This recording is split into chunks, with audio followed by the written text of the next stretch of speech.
back to my channel. My name is Adiola. If you're new here, I welcome you to my YouTube channel. I see you like, share, and subscribe. I appreciate you. So if you're interested in seeing the drafting and cutting of these asymmetric dreads with gathers, stay tuned to the end. Fold your paper into two. I started my measurements here.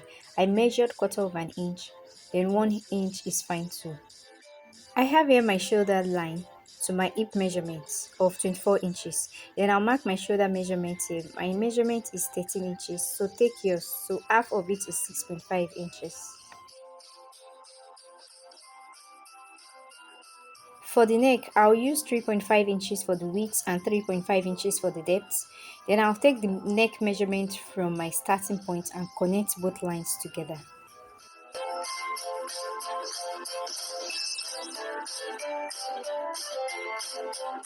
I need to make my starting line more visible. So my armhole line is next, which is 7.5 inches. I'll mark a straight line for that. The next thing I want to do now is to mark my waist, which is 16 inches. I'll go ahead and label my pattern of shoulder, waist and hip line.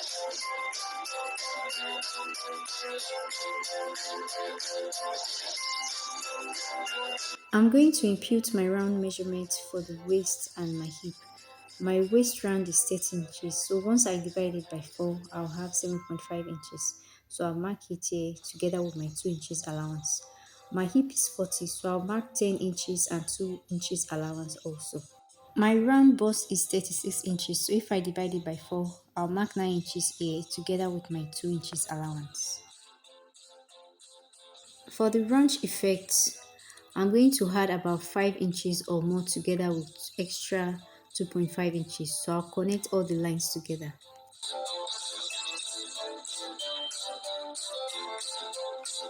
Before I continue, I'll come down by 1 inch for my shoulder slope and connect to my neckline.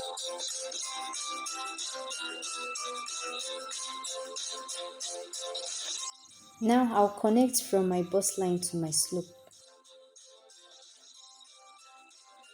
If you observe closely, the armhole side of the dress isn't straight but curved. So you can mark quarter of an inch or half inch from this line and blend it back to the slope. So now that I have my front pattern, I'll move to the back pattern now. I'll use my front pattern to draft my back pattern.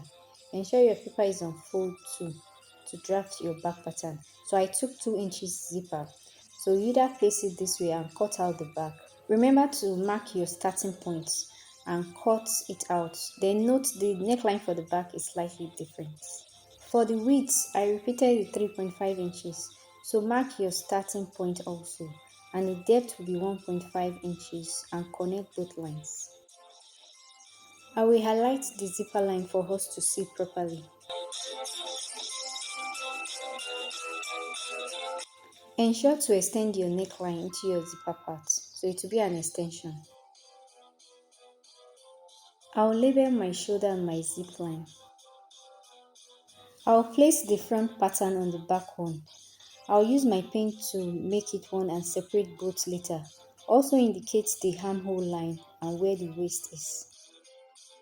You should use your pen to guide you before cutting. Now it's time to cut. I'll also cut the slope of both patterns together. I'll remove my pin to cut the neckline for the front pattern first. And cut the neck of the back too.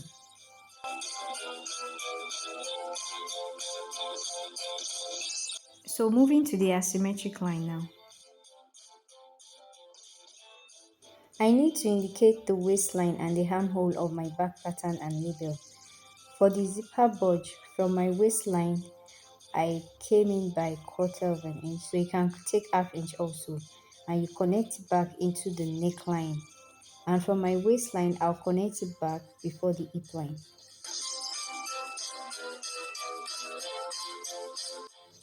I hope you understand that, so I'll connect the lines all together. I'll place my front pattern on top of my back pattern.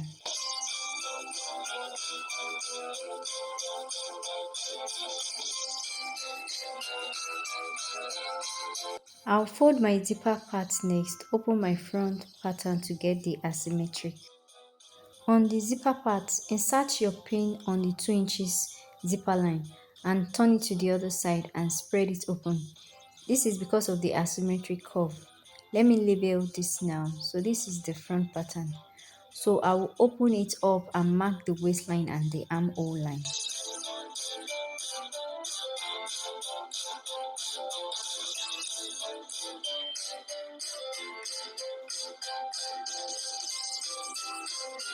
I'll come down by 3 inches for my waistline and curve it to the hip line. You can decide to use the exact hip line or you go up.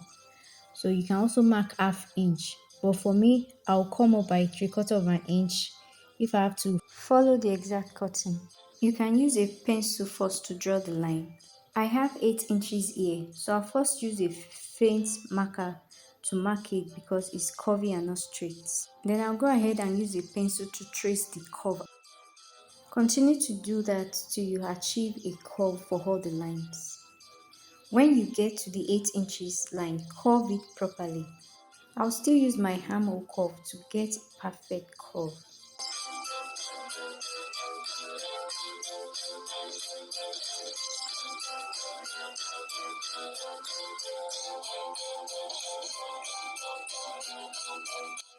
Now it's time to cut it out.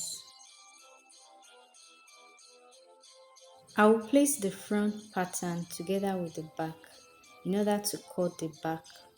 So make sure you set your neckline, your armhole line properly. Ensure it aligns before cutting it.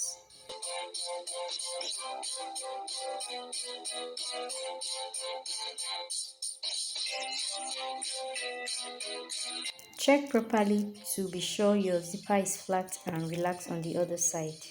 Then go ahead and cut it out.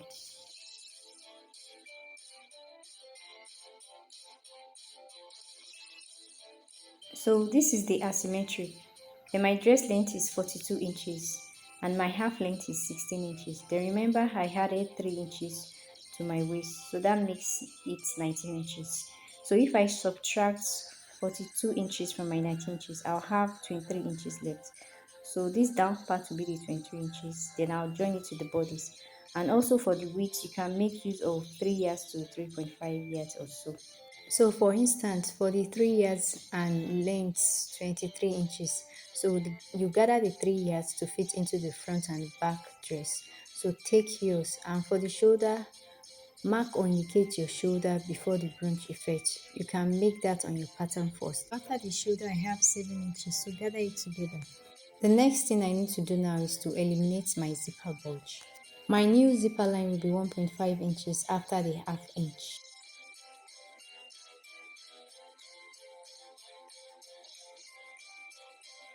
So I'll go ahead and cut it out.